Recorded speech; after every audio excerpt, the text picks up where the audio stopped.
बिस्मिल्लाहिर्रहमानिर्रहीम। अस्सलामुअलैकुम वरहमतुल्लाहि वबरकातुहू। आबिद हुसैन आपकी खिदमत में हाजिर है। प्यारे दोस्तों, आज हम आपको सैर करवा रहे हैं। براعظم افریقہ मुल्क रवांडा है। इंतहाई खूबसूरत मुल्क है। पहाड़ बहुत ज़्यादा हैं, जंगलात भी बहुत ज़्यादा हैं और बारिशें बहुत ज़्यादा होती हैं इस मुल्क में। पूरे मुल्क में शापर बिल्कुल इस्तेमाल नहीं किया जाता, शापर बैग नहीं इस्तेमाल होता। अभी हम 100 किलोमीटर का सफ़र कर रहे हैं, तो आप देखना कहीं भी आपको गंदगी शापर वगैरह कुछ है ना।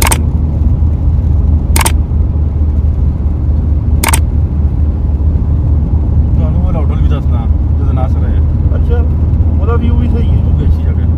5 मिनट ਉੱਥੇ भी रुकना है।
नासर जी होटल रहे ने, वो भी बड़ा ज़बरदस्त होटल है उस्ताद।